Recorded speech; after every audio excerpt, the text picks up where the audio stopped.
John Riel Casimero, kaya naman pala biglang napamura. Dating promoter ni Casimero na si Mr. Masayuki Ito, muling may malaking pasabog patungkol kay Naoya Inoue. Narito ang buong kwento. Matapos ang ilang linggong pananahimik, muling nag-ingay sa social media ang dating 3 Division World Champion na si John Riel Cuadro-Alas Casimero. At tulad ng inaasahan, may halong katatawanan at patutsada ang kanyang mga payag.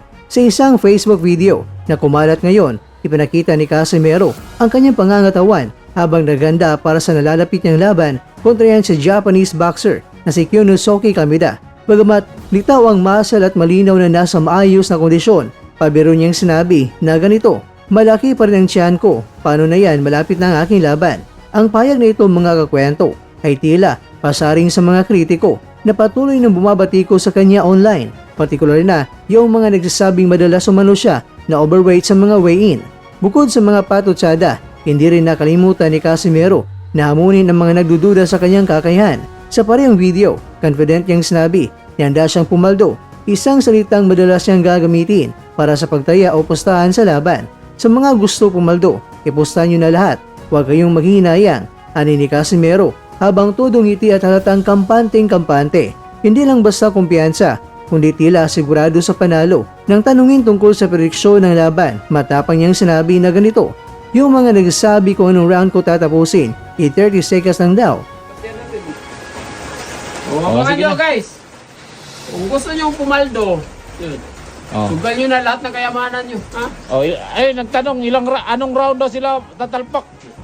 30 seconds nga lang eh! Ang linya na ito mga kwento ay naging usap-usapan sa mga boxing forums at fan pages.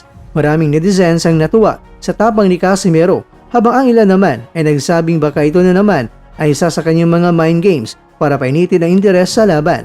Ang laban ni Casimero kontra kay Kyunosuke Kameda ay isa sa mga inaabangang bakbakan ng taon sa Asya, hindi lang dahil sa kanilang estilo ng laban, kundi dahil sa personality ng Pinoy boxer na kilala sa pagiging prangka, palabiro at minsan ay kontrobersyal.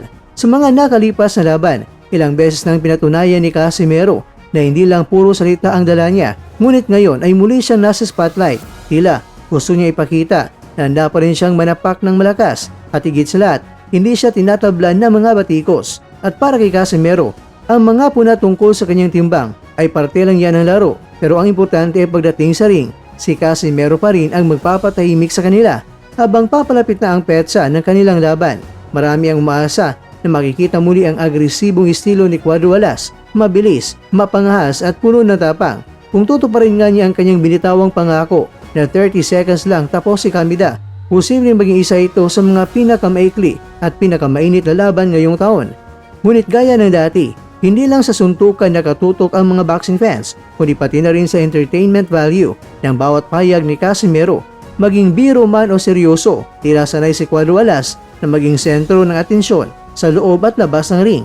Samantala, muling umani ng papuri ang Japanese boxing superstar na si Naoya Monster Inoue matapos sabihin ng dating WBO Super Featherweight World Champion na si Masayuki Ito na kaya raw ni Inoue na maging kampiyon hanggang sa Super Featherweight Division. Sa pinakabagong episode ng Treasure Boxing Promotion na YouTube channel, kung saan siya ay mismo ang host, tinalakay ni Ito ang tema hanggang anong timbang makakaya ni Inoue at buong kumpiyansa niyang sinabi, sa featherweight, walang makakatalo sa kanya. Sa super featherweight, posible pa rin maghari si Inoue. Sa kasalukuyan mga kwento ay pinag-uusapan sa Japan at sa buong mundo sa nakatagdang dream match ni Naoya Inoue kontra yan kay Junto Nakatani ngayong May 2026, isang laban na tinatawag ni Ito na special fight. Ngunit ayon kay Ito, mas nakaka-excite pag-usapan kung sino pa ang mga susunod na posibleng makakaharap ni Inoue pagkatapos kay Nakatani. Sa kanyang pagsusuri, tiniyak niya na kayang-kaya ni Inoue ang mga featherweight champions ngayon, kabilang na sina Nick Ball ng WBA.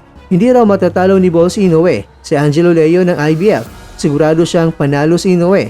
Rafael Espinosa ng WBO, may laban raw ito ng kaunti pero hindi matigas ang panga at maripis daw ang katawan. Dagdag pa ni Ito, kahit si Espinosa hindi pa rin magiging malaking hadlang. Magaling si Espinosa sa uppercut pero itong si Inoue ay sobrang technical at may lakas. Kaya raw niya idumina kahit mas matangkad, paliwanag ni Ito. Pagdating naman sa Super Featherweight Division, mas maingat ang dating kampiyon. Sinabi niya na kayang talunin ni Inoue na James Dickens at Hector Luis Garcia Pero pagdating sa mga elite tulad nina Tank Davis o siya Chris Stevenson, doon na nagkaroon ng tunay na hamon, anya.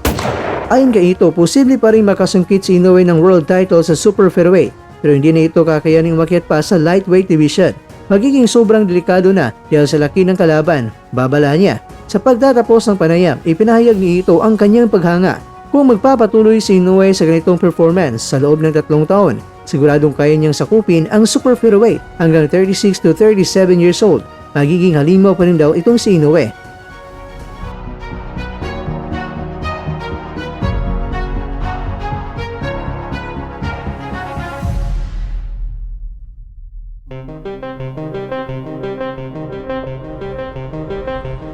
Mga kakwento, sa ngayon, nananatiling misteryo kung hanggang saan makakarating ang monster.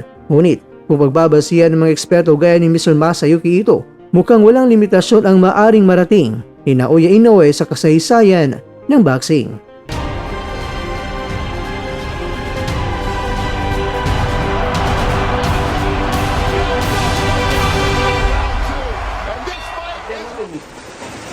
Abangan sige nyo na. guys. Kung gusto nyo pumaldo, yun. Sugal nyo na lahat ng kayamanan nyo. Ha? Ay, nagtanong, anong round daw sila tatalpak? Taltisikan niya lang eh! Tangina yan. Paano yung saging? Okay na ba niya akong lawas? Ay. Pauwi. Oh, dugay ka na luto eh. Arayan. Count sa kwan. Karan. Oo. Dugay ka na luto eh. Nga. Kaong ko na. Kaong saging na niya ito. Kinaon na rin. Eh, yan naman ang mga kuhan, pagkaon sa mga mortal ba? Nga akong lawas ba? Okay na rin. Okay na, ambot nila. Kasi ka itong ano. Wag ka itong dagkuktiyan ba anak? Ambot na nila. Okay. Mora na ipangpakuan day. Okay na siya rin. Tayo eh. Guwat pa miyan eh guys. At dyan, nagtatapos ang ating kwento.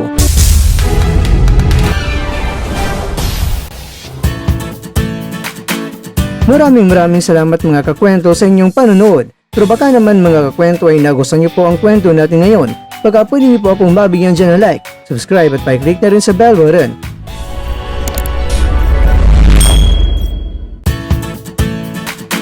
Pero bago tayo tatapos mga kwento, syempre, shoutout po muna tayo dyan sa ating mga kakwento. Kay kakwentong Ruben Salas, kay kakwentong Louie Ligarda, kay kakwentong Tata Boss Tabura, at kakwentong nanonood ngayon, shoutout sa iyo dyan.